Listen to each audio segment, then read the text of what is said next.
नमस्कार, मी गणेश आचवल स्वामी कृपा क्रिएशन्स या यूट्यूब चॅनलमध्ये तुम्हा सर्वांचं मनपूर्वक स्वागत करतो. मित्रांनो, निमित्त आहे डंका हरिनामाचा या चित्रपटाच्या प्रदर्शनाचं. 19 जुलैला हा चित्रपट प्रदर्शित होतो आहे आणि त्या चित्रपटाच्या निमित्ताने आज आपण संवाद साधतो आहे. माझा अनेक दशकांपासूनचा मित्र, सुप्रसिद्ध अभिनेता अविनाश नारकर याच्यासोबत, आणि त्यामुळे मी त्याला अहोजाव वगैरे करणार नाही. हाय अविनाश. हाय हाय हाय गणेश, कसा आहेस? अहोजाव केलं तर उगाच फॉर्मल बोलल्यासारखं वाटेल. मला आवडतही नाही. अहोजावने आपण मोठं नाही व्हायचं. तर मुळात आत्ता मी ट्रेलर इतकं सुंदर झालेलं बघितलं. भक्ती, शक्ती, युक्ती यांचा अनोखा संगम. पण तुझ्या वाट्याला आलेली जी भूमिका आहे त्याबद्दल तू काय सांगशील? माझ्या वाट्याला आलेली भूमिका आहे, यात मी माऊली म्हणजे वारकरी संप्रदायाचं प्रतिनिधित्व करणारा, संत प्रवृत्तीचं प्रतिनिधित्व करणारा असं हे कॅरेक्टर आहे. आणि म्हणजे माझ्यातला अवखळपणा, माझ्यातला मस्कऱ्या हा जो आहे, अंगीभूत गुण आहे. तर मला हा जो जगण्यातला भाव आहे ना, मला हा खूप वाढत्या वयाबरोबर तो मला खूप माझ्या जवळ असावा, अंगीभूत असावा असं मला वाटायला लागलेलं आहे. आणि मी तो आचरणात आणतोच आहे. म्हणजे तो जर असेल तर मला असं वाटतं की तुमच्या मनातनं शत्रुत्वाची भावना आहे ना, तिचा विलयच झाला पाहिजे. ती तुमच्या मनातनं गेलीच पाहिजे. सगळं जग तुमचं मित्र आहे. स्नेहभाव, प्रेम, भक्ती ह्याचा जर अंगीकार तुमच्या संपूर्ण जगण्यात जर असेल ना, तर मला असं वाटतं की तुम्ही कायम स्वर्गात असता. ह्याच्यापेक्षा वेगळा स्वर्ग नाही. आणि तो आनंद ही भूमिका करताना मला दिला. म्हणजे ज्यावेळेला मला हे कॅरेक्टर करायचं आहे म्हणून मला स्क्रिप्ट वाचून दाखवलं आणि मला श्रेयसने सांगितलं की अविदादा, हे कॅरेक्टर तुम्हाला करायचं आहे आणि तुम्ही लोकांच्या श्रद्धेला हात घालायचा आहे या कॅरेक्टरच्या माध्यमातून. तर मला असं वाटलं की हे खूप महत्त्वाचं आहे.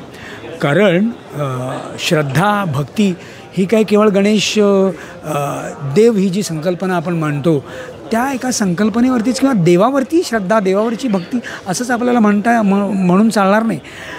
तर देव या संकल्पनेवरती श्रद्धा आणि भक्ती ठेवायचं म्हणजे केव्हा आपण करतो? ज्यावेळेला आपण संपूर्णतः हरतो, आपण संपूर्णतः एखाद्या संकटासमोर नांगी टाकतो आणि कच खाल्लेली असते संपूर्ण. त्यावेळेला मनाला उभारी देण्यासाठी एका कुठल्या तरी गोष्टीभोवती आपल्याला एकाग्र व्हावं लागतं, एकचित्त व्हावं लागतं. तर ती संकल्पना म्हणजे हरिनाम आहे, तो विठोबा आहे असं मी म्हणेन. आणि नवीन काळे हा जो आपला मित्र आहे त्याने ना प्रार्थनेच्या संदर्भात खूप अप्रतिम लिहिलं आहे रे त्याच्या एका लेखामध्ये. आणि तो म्हणतो की प्रार्थना ही म्हणजे कुठल्या देवाची मक्तेदारी आहे किंवा कुठल्या धर्माची मक्तेदारी वगैरे असं काही नाही. तर प्रार्थना म्हणजे तुम्ही स्वतःशी केलेला संवाद. प्रार्थना म्हणजे दरवेळेला काहीतरी मागितलंच पाहिजे, मागणंच आहे असं काही नाही आहे. तर जेव्हा सगळं काही संपलं आहे असं वाटत असताना माणूस ज्याचा आधार घेऊन पुन्हा सशक्तपणे उभा राहतो तो एक चिवट धागा म्हणजे प्रार्थना आहे. तर मला असं म्हणायचं आहे की आपण विठोबाचं नामस्मरण करतो, विठ्ठलाचं एका देवाचं नामस्मरण करतो किंवा गणपतीची आराधना करतो, जे काय असेल मी असं म्हणेन की उलट आपले 36 कोटी जे देव आपण म्हणतो आहे, तर आपण कोणावरती कुठल्याही पद्धतीची सक्ती नाही आहे. मला वाटते मी उद्यापासून गणेश आचवल या माणसाची मी आराधना करेन तर मी ती करू शकतो. कळलं? तर तुमची श्रद्धा कशावरती आहे त्याची तुम्ही आराधना करा आणि तुमचा आनंद आणि तुमची शक्ती एकवटा हेच आपल्याला सांगायचं आहे. तर डंका हरिनामाचं या चित्रपटातनं आम्ही तेच करण्याचा प्रयत्न केलेला आहे. मी ज्यावेळेला स्क्रिप्ट वाचलं त्यावेळेला मला एक लाईन ह्या चित्रपटाची अशी वाटली की निष्ठावान, श्रद्धावान अशा सत्कृत्य करणाऱ्या लोकांनी म्हणजे सत्शील लोकांनी, सत्कर्मी लोकांनी हरिनामाचा डंका करून, डंका म्हणतो आहे आम्ही कारण हरिनामाचा आपण ऐकतो नेहमी गजर असतो की जो खूप शांत आणि मधुर असतो, बरोबर. पण हरिनामाचा डंका करून, डंका याच्यासाठी की दुर्जनांचा, दुष्कर्मी लोकांचा कर्कश गोंगाट जो सध्या माजलेला आहे, बोकाळलेला आहे, तो चिरडण्यासाठी, दडपण्यासाठी म्हणून केलेला सशक्त असा प्रयत्न म्हणजे डंका हरिनामाचा. एवढं मला कळलं. पंढरीच्या वारीला जाण्याचा कधी योग आला आहे?